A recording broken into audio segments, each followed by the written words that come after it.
happening? I think I did it. Hi, everybody. Hi, welcome. Welcome to Suspenders Unbuttoned podcast. I'm Julie. And I'm Sarah. And today we have Andrew Walker with us. So welcome, Andrew. Hi, guys. Thanks so much for having me on. Thanks for coming on. I did not get the video there, so. You didn't. Oh, no. Wait a minute. Oh, no, I am okay. I got it under control, girls. I got it. Well, we're happy to have Andrew here despite our disaster. I'm just glad I'm not the one that's having technical difficulties or because it's always me. I'm always just trying to figure things out at the last minute. It's always me. But Andrew, this is what happens. This is your third time on our podcast. So I'm like family now, right? So you guys can figure things out. Yeah, you can guys figure things out while I'm with you. Thank you, We'll make food next time. We'll have a meal. Oh, there we go. Let's have some wine and make some Sarah food. will be very happy. Yes. No, I quit wine. Wait, what? You quit wine, Sarah? That happened. Because I did food sensitivity testing. This is not for this. You're sensitive to wine? I'm sorry. The combination of fruit and sugar. Even though I'm drinking a margarita right now, which I shouldn't be, but yes. It's Friday. She's wine, but she's drinking Long Halloween week. I'm breaking the rules. Okay, in my house, and we digress right now, but in my house, we don't have, so in our garage, we have a wine fridge, but the wine fridge it's totally packed right now. So I literally, in our bedroom, under my table, I have bottles and bottles of wine under my bedside table here. Well, open one up. What is it, 3:30 for you? It's 3:30 for me. Yeah. It's 5 o'clock somewhere. Yeah. It's 5 o'clock here. 30. Right. It could even be 2 o'clock somewhere. It doesn't matter. That's the best. So anyway. You have a couple of movies coming out this year. I do have a couple movies. Yeah. It's one of those years again. Feels very fortunate to have one on each network. Yes. And one's kind of like a classic one, and the other one like classic Hallmark story, and the other one is not. When are you considering not? I mean, Three Wise Men is not. Yeah.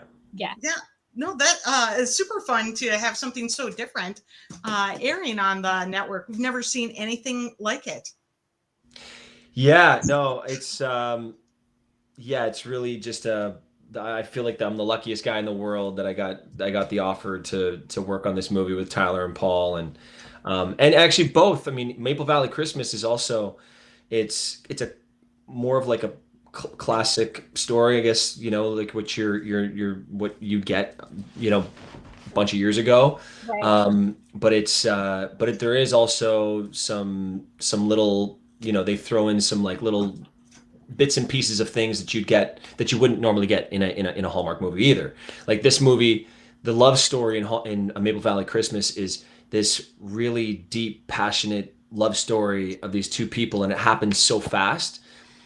When I read the script, I'm like, what page am I on? This is page what? 28, and we're having our first kiss. Is that what's happening? So what's that? I saw the preview for it. I was, watching on the Hallmark Channel on the app, and I was like, wait. The only other time we've seen that was in my Growing Up Christmas list too. That was a love story instead of a falling for you story. So, right? Same. Yeah. So I guess I haven't seen that movie, but that's what it is. And there's two. So it's like two completely different worlds. There's this love story going on, and then there's this father-son love story in a way, or like story of this son that's never lived up to his father's expectations. And I really felt like I was the voice for all these young men that have never really had, been able to please their fathers, and I think it's something in society. I'm sure it's like, there's more men out there that feel they haven't than they have. And, I think as a dad, I feel like,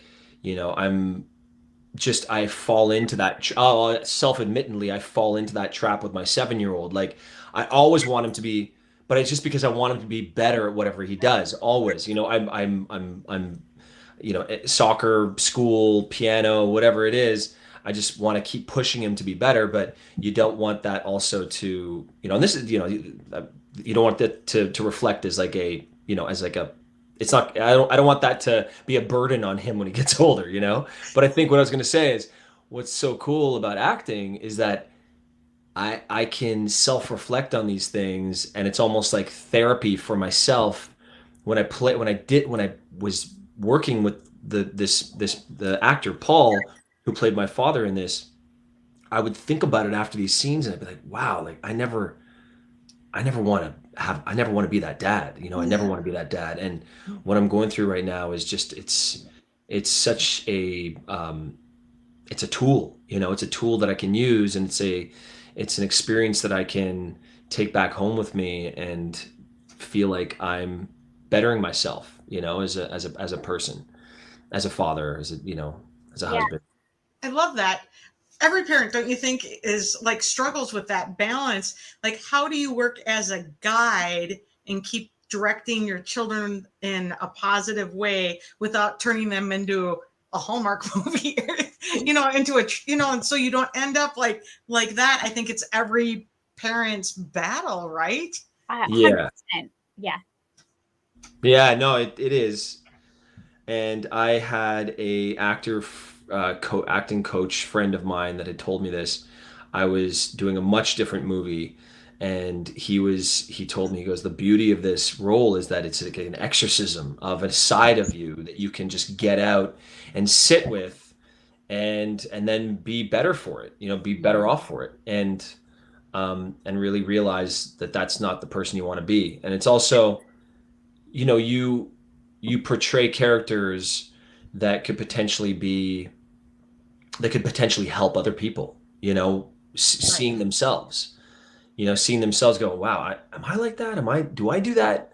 So you want to try, that's why you go into, at least I try to go into my work with portraying it as honestly as possible, to try to have people, have people potentially have that healing, or have that those questions, bring up those questions, and potentially lead to a healing of some sort. So yeah. As viewers, those are characters we can connect with, right? Perfect or Imperfect. nothing. Yeah, the imperfect. Yes, the perfect character that has nothing wrong. There's nothing to pull you in there, right? We all Exactly. Everyone is more drawn to flawed people, flawed characters, because we're all flawed in some way, right? Right. So, and it's interesting in this movie that my flaws, as in life, probably stem from my parents in some way or shape or form, and they probably stem from maybe friends, influences that I've had along the way. But, I want to, I don't want I want to minimize those flaws as a father for my kids. Yeah. Right. But also sometimes like your flaws are also what make you amazing. So like there's like this balance always. We see that is like not being perfect or the same is also great, right? It is great. Right. And so like kind of loving those differences, but doing it in a more positive way, right? I don't know. This is what makes the characters interesting, and like this is what makes me want to watch this movie. Right. Totally. You've already got me thinking. I'm like, okay, yeah, I'm totally like that with my kids sometimes, and you can't help it because you want your kids to be better than you are, Yeah. and the best that they could possibly be. So, yeah, I feel like this is something that a lot of people can relate to, even if it's not a father-son relationship. Yeah, I mean, I think it happens a lot with fathers, sons, and mothers and daughters, right? Because we're seeing a mirror of each other in a way, and yeah. Totally. Wow. right? No, I, Well, I, we got serious. We started. I'm gonna say We went in deep. We went in deep. Yeah. I was that way with my boys too, though. Like, it's just we raised the bar. I think probably all three of us have this in common, is that we raised the bar high, probably. Yeah. And we raised that for our kids that way. So it's like, how do you keep it so that they text you in the middle of the night when they have questions when they're young adults, as opposed to push them away, right? So Yeah. that's the ultimate goal. Yes. Yes. And it's funny you say that. Our my oldest is 7 now, but most of the time, most days I pick him up from school and it'll be someone says a fellow parent said this to my wife and I. We have obviously a lot of nannies here in Los Angeles pick up their kids from school, but we always said that we never wanted to have a nanny pick our kids up at school, because that's when you get the best stuff out of them. Like when you pick them up from school, that drive back home, those 30 minutes or 45 minutes, depending on traffic here in LA, that's when, because I pick them up, I'm like, how was your day? Good. Okay, Yeah. cool. So who'd you eat lunch with? Try to get like Uh-huh. specific answers, so like things that he can actually respond to. Oh, I ate lunch with with Steve. Cool. What did Steve have for lunch?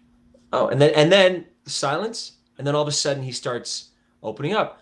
Oh, and then we went to the park, and then I went into the trees or into the forest, and I found this rock, and I brought the rock back to class, and I started painting the rock, and and then you get all this good information out of them just by sitting there, listen. You feed them a couple little questions, sit back, and then all of a sudden they start to unravel and open up to you, and it's the drive back from school that's very key. It's when you're not looking at them, you're both looking forward. It's not that staring Yeah, out. that's it. The back of your head is a little bit more And so that's just for you to throw it out there. approachable. Here's Julie's parenting technique. That technique continues to work when they go to college, by the way. But those texts come about midnight. So just so you know. Okay. All right.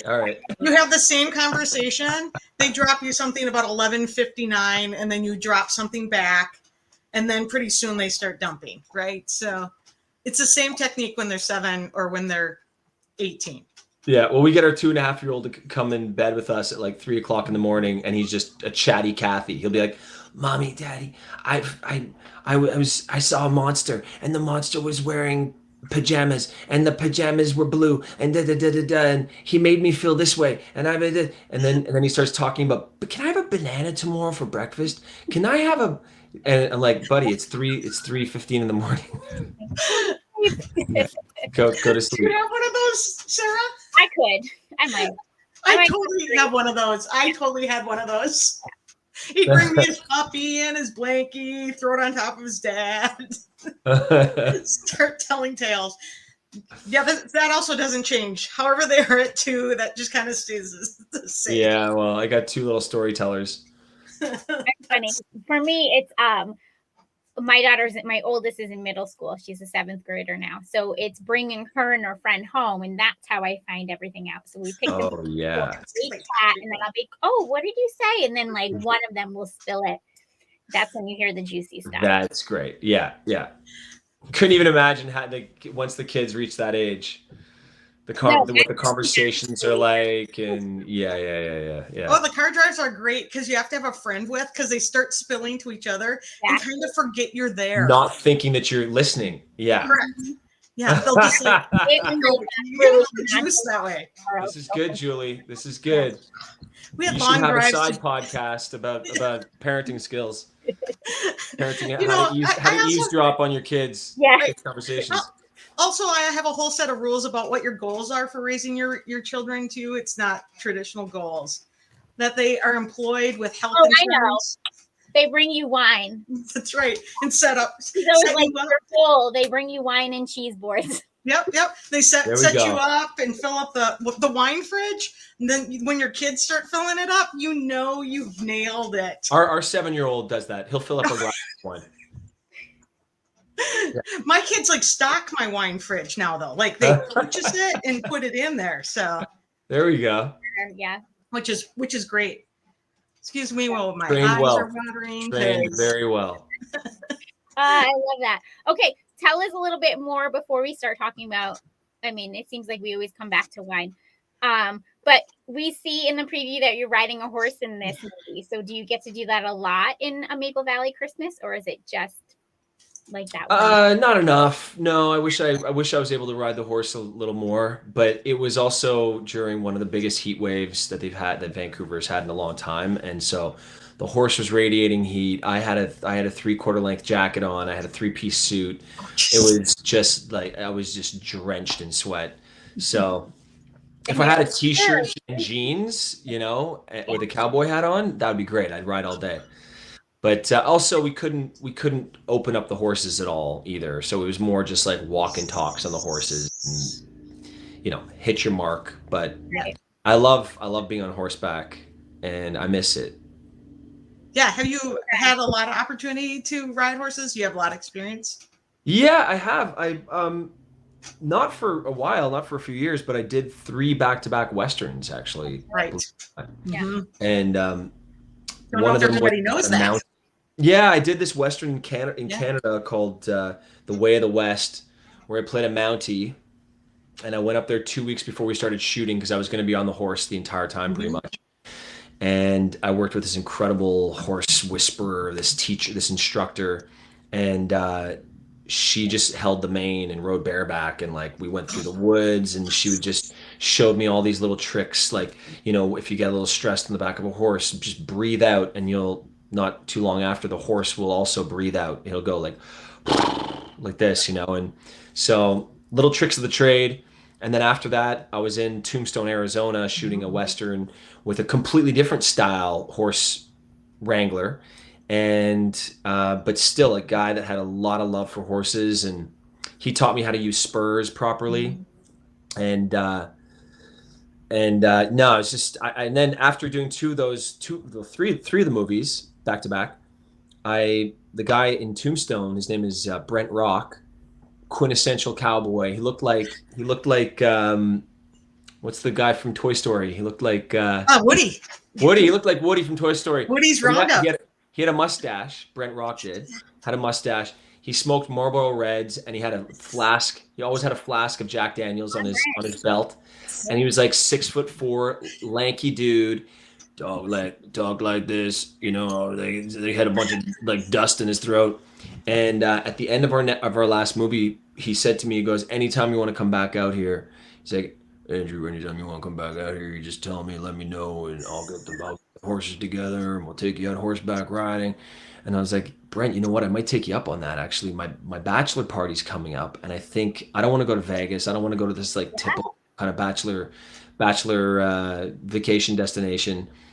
I think all my buddies should come out from Montreal, and we should go on up. You should take us for a ride."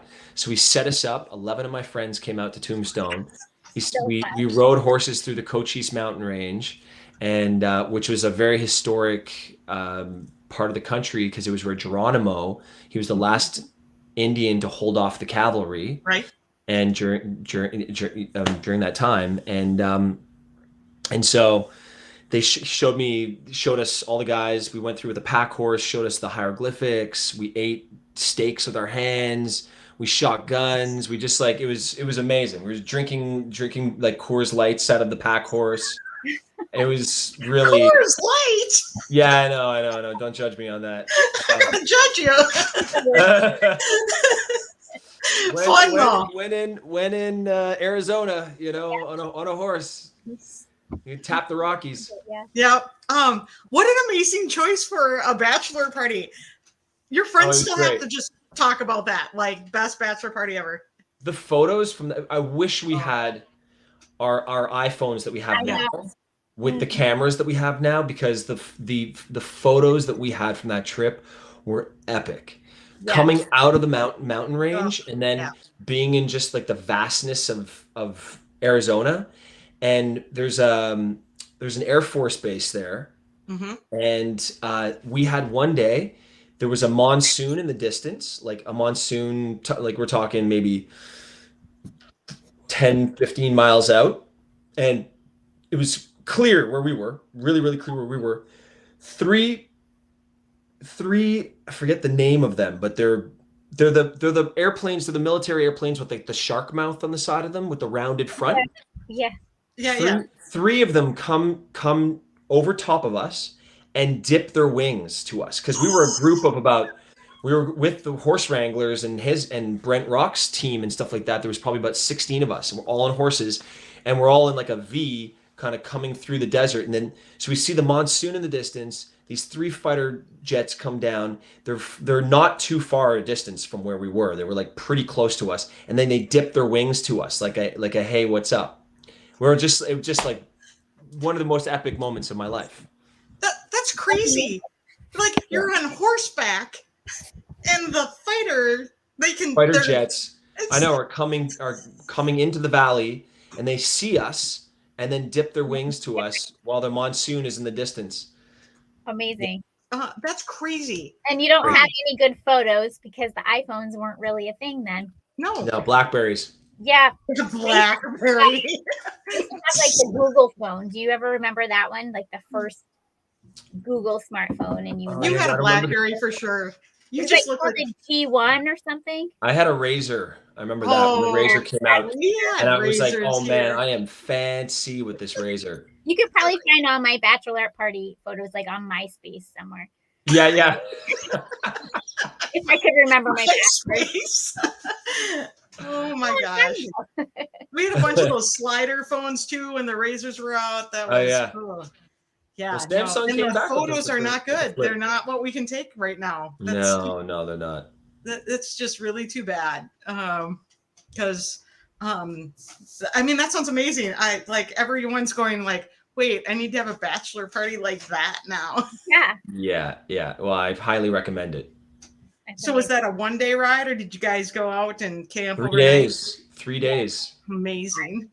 3 days, and at the end of those 3 days, it was this thing called Dorado Days in Tombstone, which is it's this festival that happens every year in October, and people come from all over the world, mainly Germans and Italians, because they're obsessed with Western culture. They are.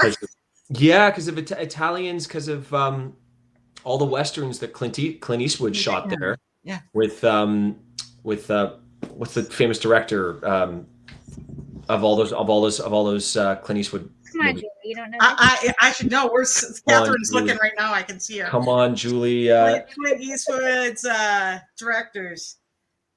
I could name like movies, but I don't know his. Right. Oh my gosh. Anyways. Let's all go. Right. And Germans, this is a fun little fact. Germans grew up if you went to any high school in Germany, there's this a series of novels called Winnetou. It's Shatterhand and Winnetou, and it's the story of an Indian and a cowboy that become friends. Okay. And so it's this series of novels, and I guess Germans were obsessed with this novel series. And when you grow up, it's like our one, our To Kill a Mockingbird or whatever, right. That we had to read growing up. That they had that series of novels, and that's what made them fall in love with westerns, with Western culture. Interesting. I did not. Germany. All right, is it Sergio Leone? Yeah, Sergio Leone. Yes. Nailed yes, Julie. Thank you, Sergio Leone. I can get there. Catherine's laughing behind the scenes. She's like, That would have bothered me all night. I know, but totally. But Sarah knew that was going to bother me, and that I was just going to look it up because that's so that's super fun, and it's always interesting to me when like other places latch onto something that's somewhere else that maybe we didn't latch onto quite as much, right? Yeah. Well, I feel like in America, we're very caught up with our American culture. You know what I mean? It's like, but look, I mean, Europe and you look at like Japan is obsessed with American culture, but there's a lot of cool things that happen in America. And we're also like dreamers, you know what I mean? Right. So we create, it's the Hollywood world, the Hollywood as well has created this, this, I don't know, this like fantasy land that people can live in, and that give people it's I don't know, I don't know what the best way to describe it, but there's a reason why the rest of the world why America is under a microscope with the rest of the world is because there's so much cool stuff that happens here, Right. you know? So Americans, if they think of something, we'll be like, okay, and they'll grab a bunch of people and we'll go do it, and we'll just do it.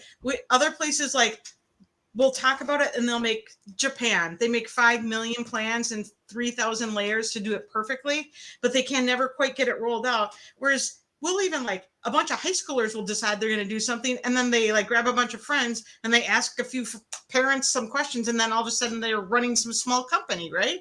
Yeah. That's the way Americans are. It's like, you need something done. Okay, let's go. Yeah. So yeah, I mean, you do have to give. I mean, I give plenty of credit to Japanese people as well, and also Germans, with the way that they build things. Like German mechanics engineering are is the best, right? Engineering, German engineering is the best in the world. You know, it's like and Japanese engineering too. It's engineering like, too, yeah. Right. No, so huge engineering. So it's that whole, like, build it up from the. I meant from like a style perspective as well, and like sports icons and stuff like that. We have, the things, being a Canadian during the Olympics as well. It was a time, like, we don't build up our athletes like the way that the US does. They'll do an entire special on an athlete before their event happens. There'll be like an hour-long special on where they were born, what their, who their parents were, and the challenges they had to overcome to make it to the Olympics. And then, you're rooting for them. By the time the event starts, you're like, oh my gosh, I want this person to win just because of who they are. And in Canada, we never had that. You just, like, you barely know who any of the athletes are, and but that's American. That's the beauty of America. It's an amazing.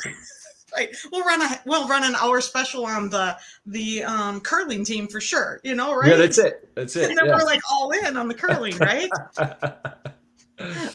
That's our sport. That's Canada's sport, though. I'm in Minnesota, so Oh yeah. Yeah. The captain of the women's team maybe was a student that rotated underneath me. So.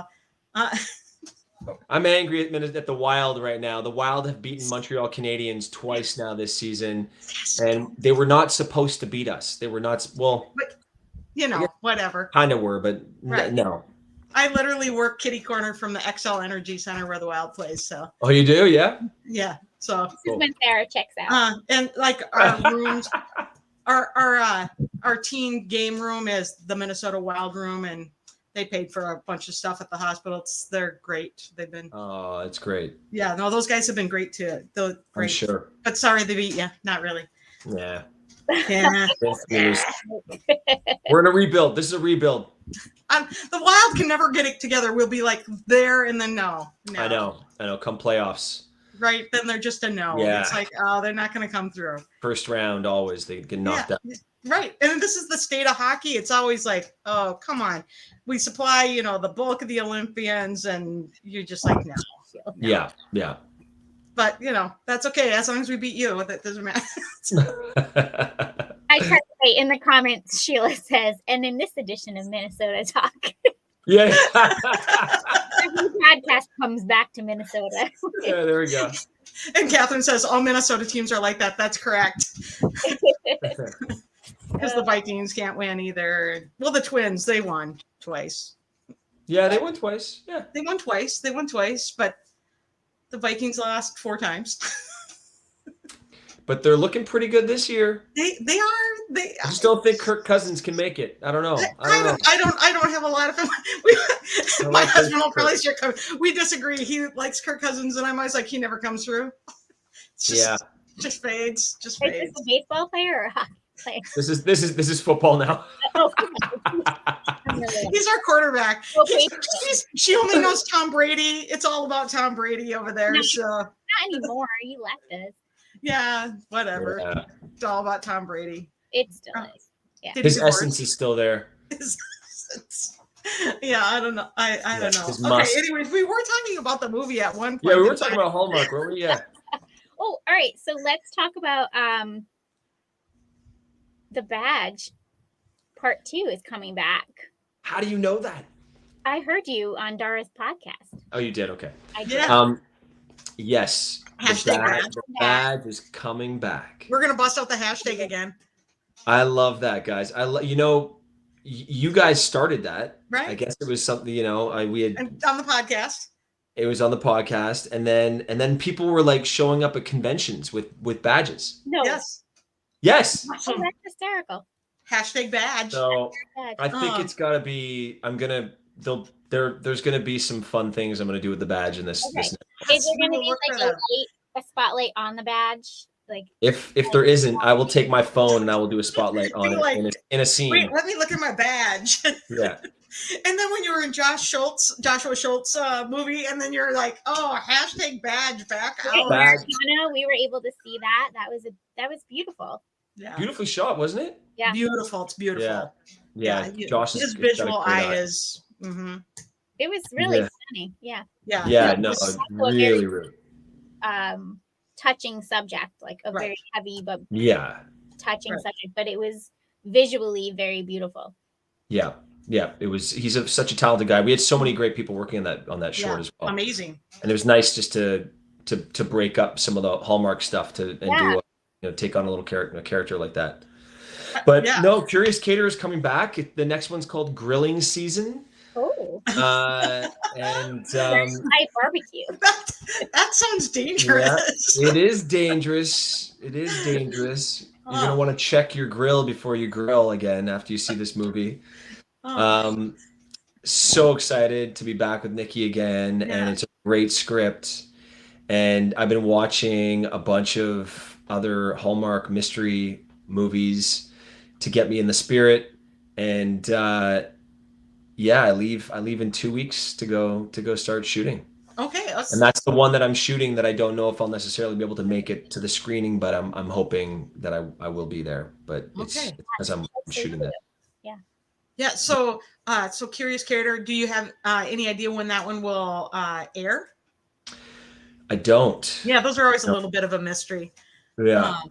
Yeah. I don't know if they're planning on doing it after Valentine's Day or sometime. And there's potential that we're going to be doing another one back to back. So we'll see. So I don't know if they're going to try to get them out, closely behind each other or what, but there's a strategy behind the way that they will approach it, I'm sure. Well, that's exciting because now we know we'll probably get the whole series. We're from your mouth. Yeah. It'll be great to just dive in. Like that's my only, issue with Hallmark movies is that, and it's a great thing too, but I only go in, I do the character one time. And if there's a character that I'm having a lot of fun with, Three Wise Men, Yeah. was great. It was a really fun character that I feel like scratched the surface on that.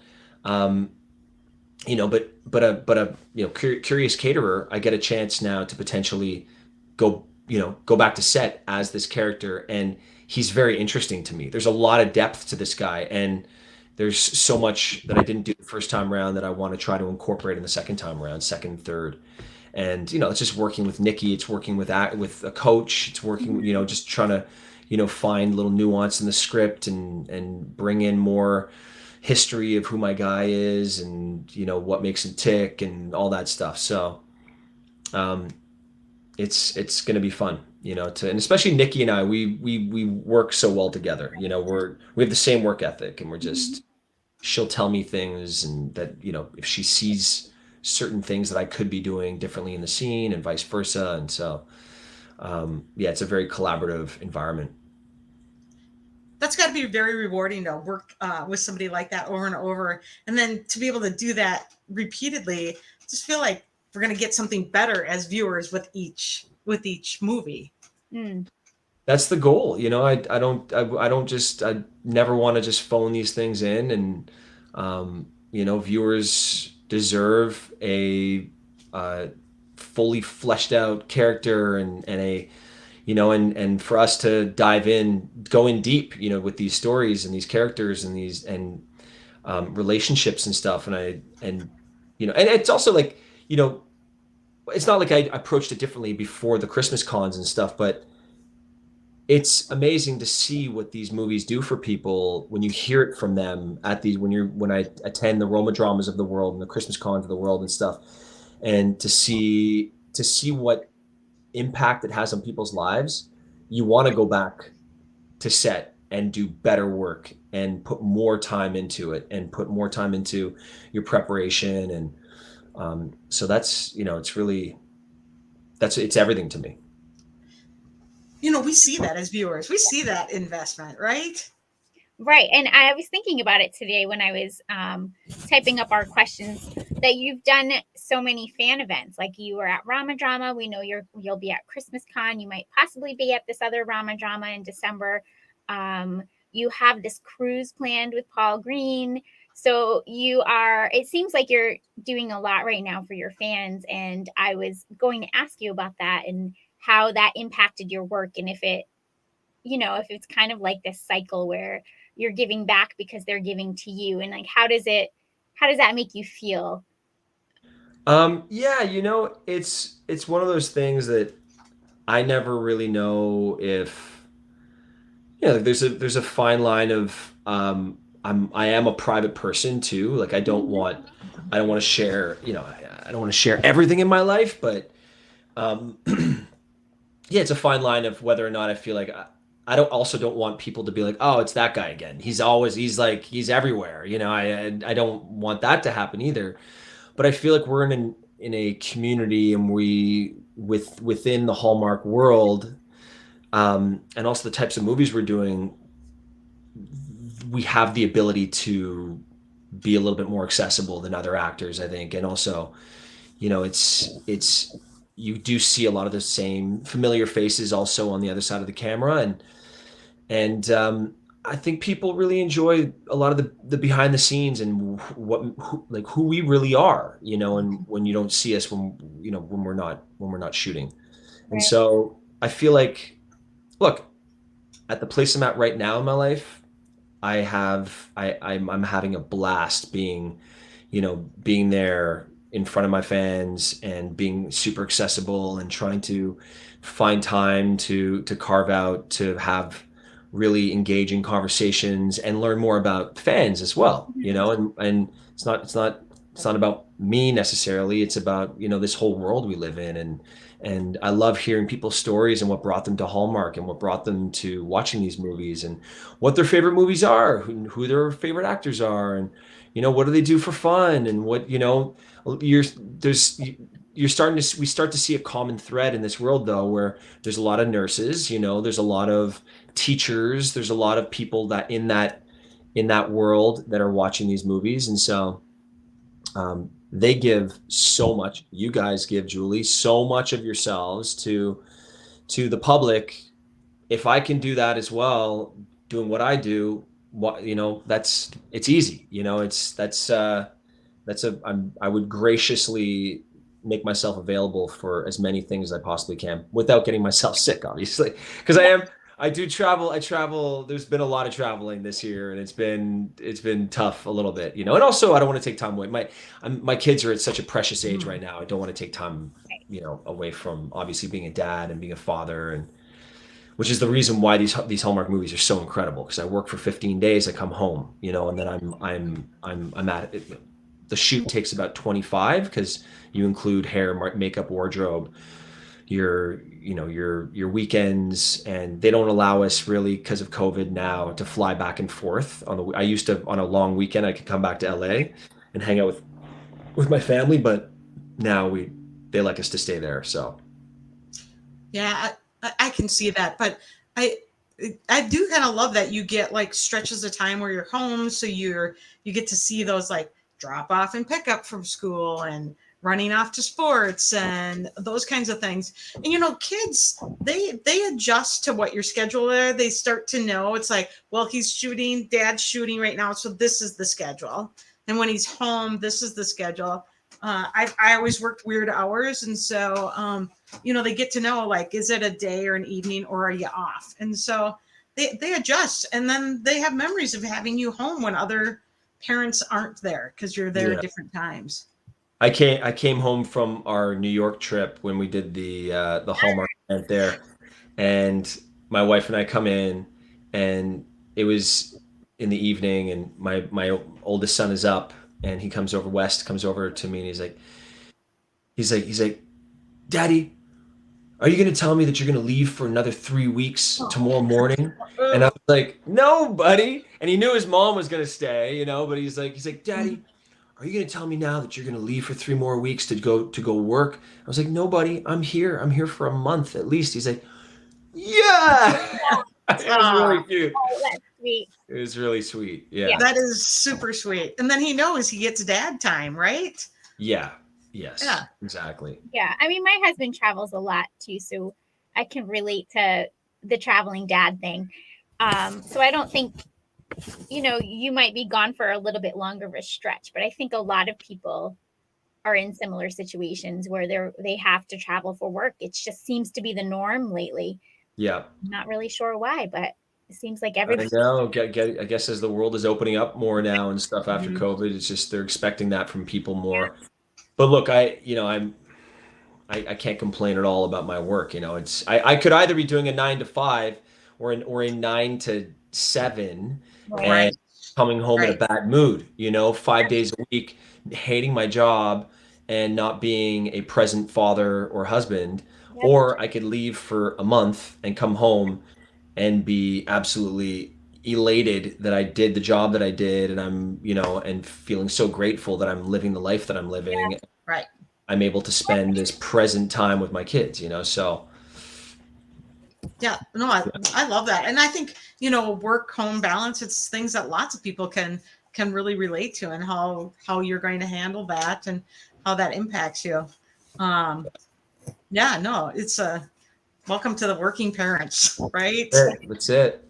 Right. So yeah, no, I mean, it's a unique club. It's the club that only parents know, like only the working parents know.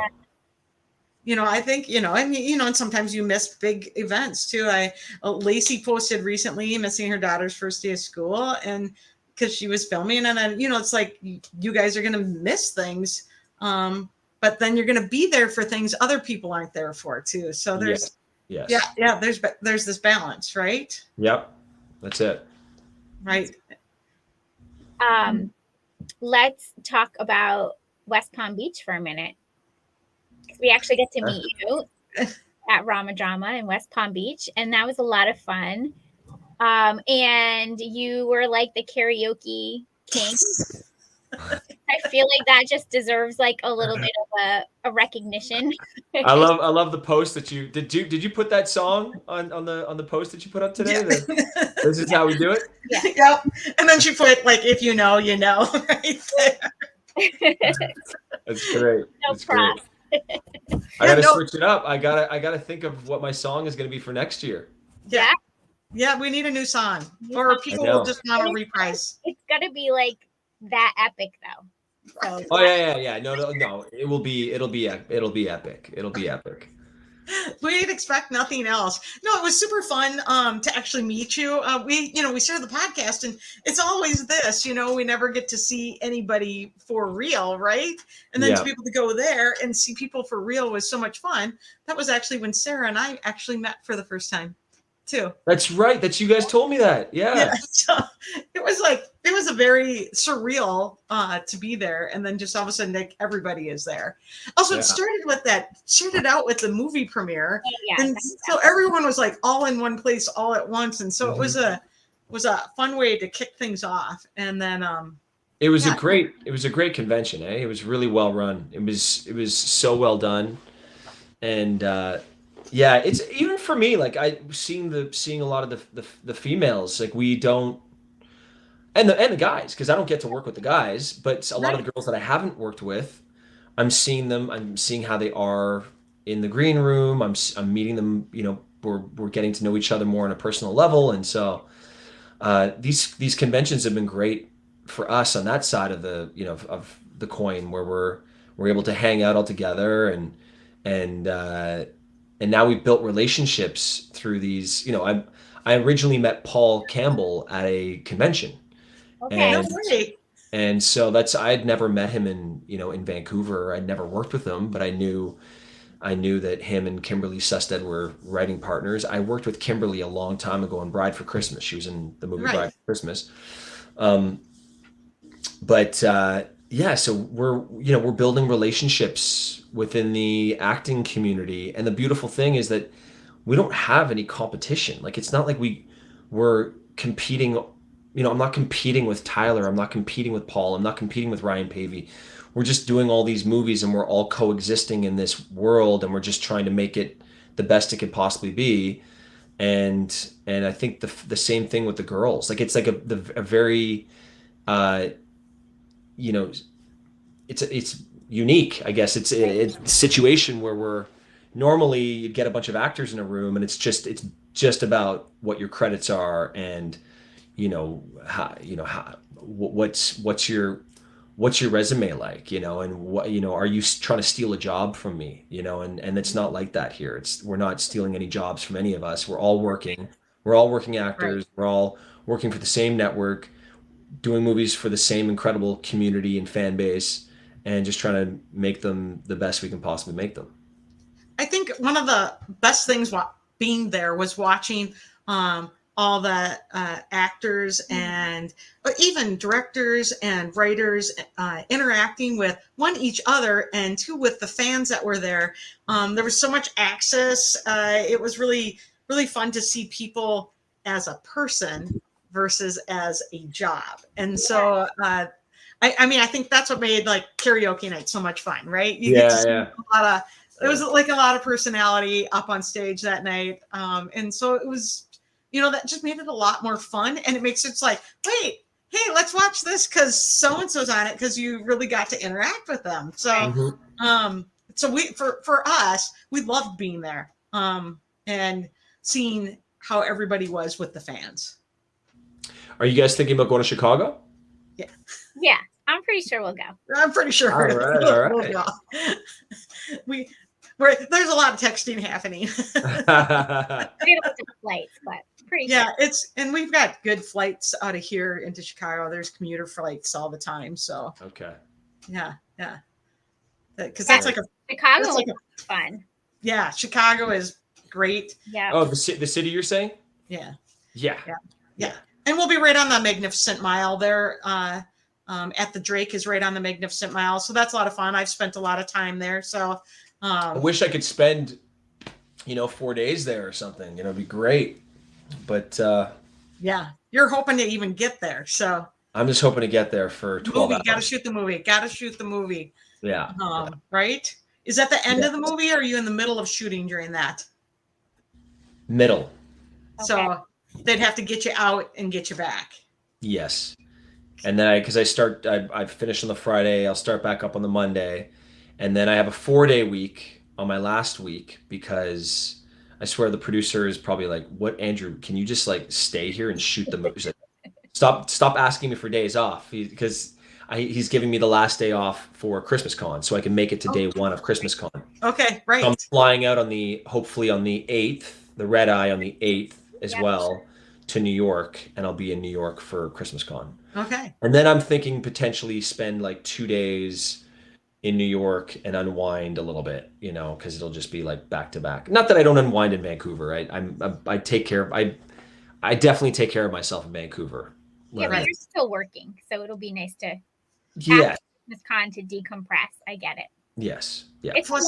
That I've been to that event last year, and it's a lot of people, a lot of face-to-face time. Yeah. A lot. Yeah. You don't realize it until the end, until the end, because you're getting energized from the people, and then and then at the end, it's just the end of my day on Saturday. Usually I hit a wall. Like I'm done. I'm cooked. Yeah. Yeah. Yeah, I can see that. It's because it's a lot of interaction.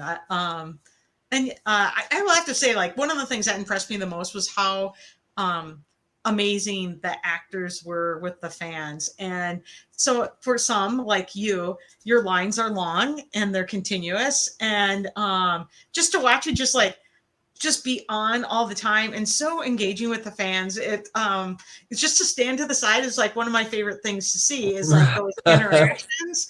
Like some of my I'm just like a broken record, eh?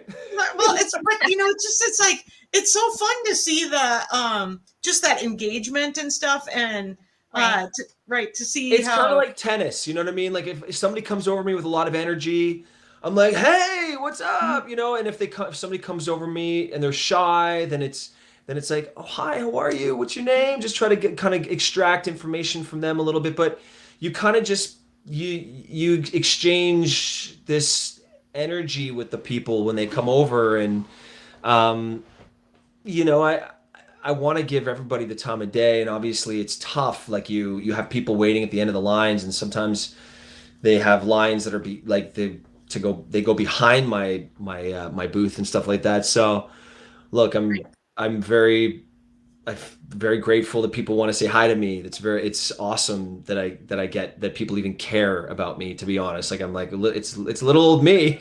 It's crazy. I had my sister there last year for Christmas con, and she was sitting there, and she's like, "Andrew, I cannot believe that these people are coming over and saying hi to you." I'm like, "I know. I don't get it either. It's crazy."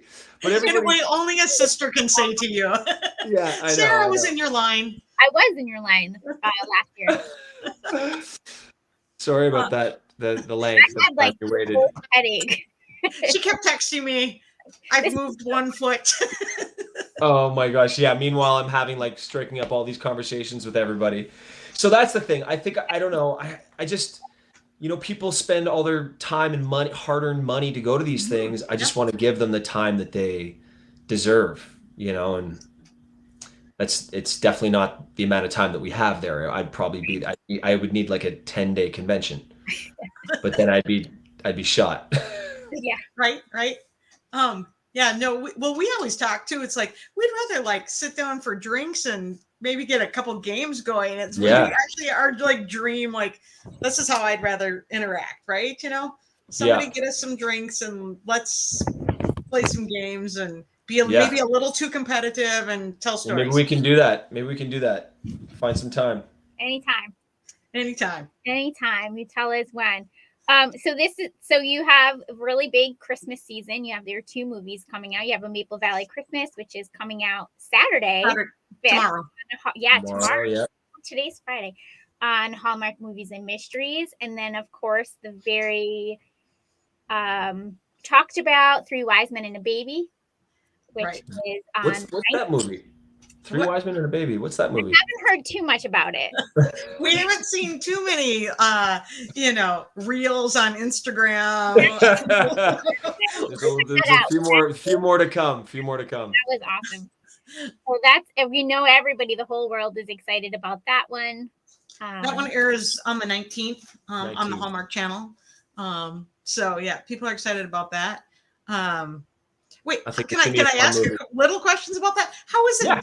How is it different to film with Tyler and Paul Campbell as opposed to just like a traditional female lead? Just like having my female lead there with me. Yeah. I mean, we're boys, so boys will be boys. We're playing tricks on each other, and we're taking digs at each other, and but we spent lunch together every day. Every day we'd have our lunch delivered to our little green room area where we had a couch and stuff, and we would just sit there and work on our afternoon, and work on parts of the movie, and it was a dream come true. I mean, I wish we had a series. I wish we had like a Three Wise Men series. Yes, let's make that happen. Let's make that happen.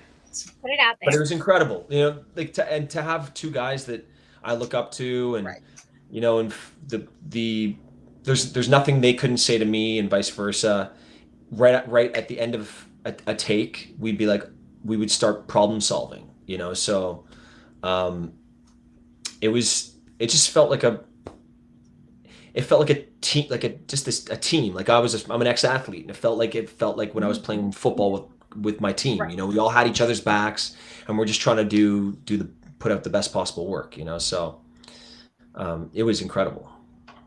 I can't wait for you guys to see it, and then you can ask. There's going to be a lot of questions because there's so many parts to this movie that have not happened in a Hallmark movie before. So, which is perfect. Yeah. That's Sarah and I love we love that good story, but we love variability. Like we want something new, a different point of view, and so we're pumped for this. You know, so am I. and let's be honest, it's the viewing audience is the percentage is women, and we're just gonna say that we're gonna enjoy that. All three guys are gonna be in the movie. It was a no-brainer on Hallmark's end, in my opinion. Right. Yeah, it really was, I think. And you know what's cool is like not one of us, we're all different. We're all different like animalistic qualities of people too. Tyler's a totally different guy than I am, and Paul is of Tyler, and vice versa. And so it's not like we gave each other space to do what that person does. And then it just felt like we were just in sync with each other, you know? So yeah. So it's a good balance. We're Good not balance. going to ask you any questions because we know you can't really talk about it, but can you tell us, like, what is your character's name? Yeah, my character's name is Luke. Luke. Okay. Yeah. Luke Brenner. Probably out on the door, but Luke Brenner. Okay. Luke Brenner. It's not related to the Hulk. Luke Brenner I'm Luke Brenner. Paul is Stefan Brenner, and Tyler's Taylor Brenner. So right. Brenner brothers. The Brenner brothers. The Brenner brothers. Oh, we might need to make an edit about the Brenner brothers. This is going to be fun. Super fun. Isn't that the Hulk's name? Isn't he Brenner? What's Brenner? his? Oh, no. Banner.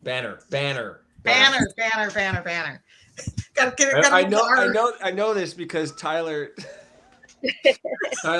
makes jokes. He's because I'm a fiery personality, and like something will just like get me going, and I'll start like it'll just like consume me, and I'll be like, well, if we can't do that, then what are this? And then like I start. He's like, and then Tyler will be like, oh, Bruce, because Bruce Banner. He'll be like, Bruce is coming out, which is also my dad's name, Bruce. Okay, it's perfect. But he's like, Bruce, slow down, Bruce, slow down. I kind of love that Tyler green. calls you out on it. You're turning green. No, that I love that.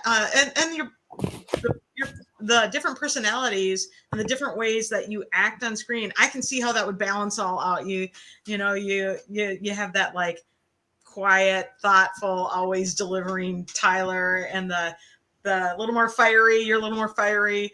Paul's always got a little bit of a quirk or a little like sharp edge to him. Right. And so, which I love, a little sharp edged humor. So, he's so funny. Good.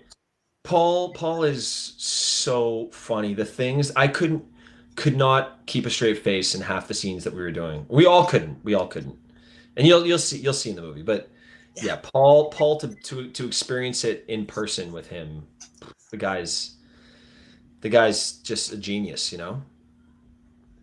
No, it's gonna be fun. The fans are gonna turn out. People are talking about it. That's the hot topic for sure for the Christmas season, right? It's gonna be fun. Also, the costuming, just nailed it, man. It's like, if you're gonna do it, then come out with elf costumes, and Wiseman costumes. Like, let's do it all, right? Yeah.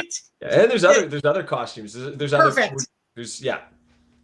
You're throwing a lot in this movie. Okay, we need to be able to make edits for years and years and years. So you'll have a lot of content. Yeah, so perfect. I think that's all everybody is hoping for. So T-shirts and bumper stickers. Oh, the T-shirts could be good. Bobbleheads. Yeah. We can sell that at the next convention. There we go. Yeah. Everyone's going to show up in their elf costumes. Right, to get pictures taken, right? There's a breakfast with Santa and his elves, so. Oh, there is a breakfast with Santa and his elves. Yeah. In Chicago? Yeah. I believe that's what I said. Yeah. Well, how do you know it's going to be us as the elves? Well, fingers crossed.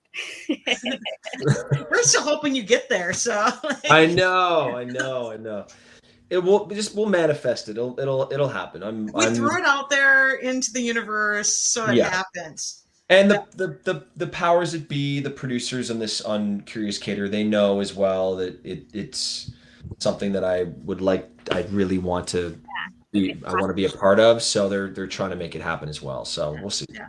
Those scheduling things are rough though. I could try because it doesn't just affect one person; it affects everyone in the production. And I already needed to get a day off for Christmas con, so I had just worked that out with him, and then or my manager did, and then I called him yesterday, like, oh, by the way, one more day, can I get one more half day? And BTW. luckily he's a super approachable guy.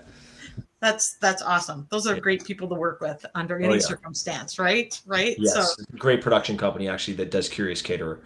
They're called Timeless Productions in Vancouver, and they're awesome. that's awesome. Especially since we want to look forward to lots of Curious Cater because there's a boatload of books in that series. I think it's 18. Yeah. So if you haven't read that series, it's a great read. A series of Curious Cater books, and you can dive into them. And Julie, have you read them? I have read quite a few of them actually. So I listened to the book on tape for the first movie. And it's actually isn't the female the detective? Yes. Yes. Yeah, but you know. So then it was, you wouldn't have a hashtag Nikki badge. and my characters were swapped. Right, but you need a hashtag badge. So yeah. Right. It was the right thing to do, right? Oh yes, it was. Oh yes, it was. Right. No, and I think like people would really love multiple Curious Caters. I think that's the thing with these mystery wheels, right? They're a bit of a slow burn, and once you really get to know the characters a little bit more, the difficulty too is that you want to play against any bit of, especially on movie 2, 3, 4. I don't want, you don't want to be giving into the love story just yet, or that romantic, the budding romantic thing that's happening between the two leads, because then I feel like it kind of takes the air out of it all. Once that happens, it's just like, well, okay, like what's happening now? It has to be played out properly, Right. So you got to keep that push-pull going all the time, right? Yeah. So just prepare for a very slow burn. Yeah, it's going to be a very slow burn. Very slow burn. Just keep it. We'll just turn the light on just a little bit. That's it. Just mood lighting. Mood lighting. Mood lighting. We'll be tweeting that. Oh, I think that was mood lighting. Hashtag badge, right? Yeah. Hashtag badge. We'll just throw that in there when we're tweeting live. When we're tweeting live. This has been so you have the Curious Cater coming out. You have 2 Christmas movies. Do you have anything else coming out? I have parenting that has to come back out. Parenting my kids. My kids. And doing the dishes for my wife. There you go. She loses her dishwasher when I go. You hand wash the dishes? Yes, I do. Well, I mean, we have a dishwasher as well, but there's just, you run through a lot of dishes with 2 little boys. Right. Yeah. Right. Yeah. And somebody's always got to do the pots and pans. So. Yeah. I do. To answer your question though, yeah, I have a really exciting 2023 is going to be really exciting. We have, I have a few more movies that I know I'm doing with Hallmark. I'm executive producing 2 for the first time next year as well. That's exciting. Which is really exciting. One is a Christmas movie that is again very different to anything Hallmark has ever done. Called and will that be on Hallmark? That'll be on Hallmark. Okay. It's called Undercover Santa. And wait, more Santas? yeah, and it's a really fun concept, and with a new writer that has kind of been she's been circling my radar. She's been around the radar for a little while, and I've wanted to work with her, and we got to work together. We've been working together now for a year and a half on this concept, and with another producer up in Vancouver. And so, yeah, 2023 is going to be great. You know, it's I don't like looking too far ahead. I want to No. think about the now, but there's a lot of really exciting things in the works, and I'm just really excited to share with the world. That sounds fun. It's fun. It's a fun life. Party. Yeah. Awesome. Well, we always love having you, Andrew, and we appreciate your time. I know you've been on like doing a lot of press lately. So we don't, take it for granted that you would come back to us for a third time. So thank you for being here. You're welcome. Thank you for having me. Mhm. I appreciate it. Always. And hopefully, fingers crossed, we get to see you in a few weeks Yes. Yes. in Chicago. We'll continue to throw that out into the atmosphere. Yeah, throw that out into the universe. Yeah. Yep. That you'll make it to Chicago and we'll get to see you there. Yeah, that would be amazing. Be so great. That would be good. Well, we've taken up enough of your time, so we'll sign off now. Stay on for 1 second, and we'll hang up once we end the live. So thank you everybody for watching, and Thanks everyone for letting us stream into the fan group, and you as well, Andrew. Thank you, everybody.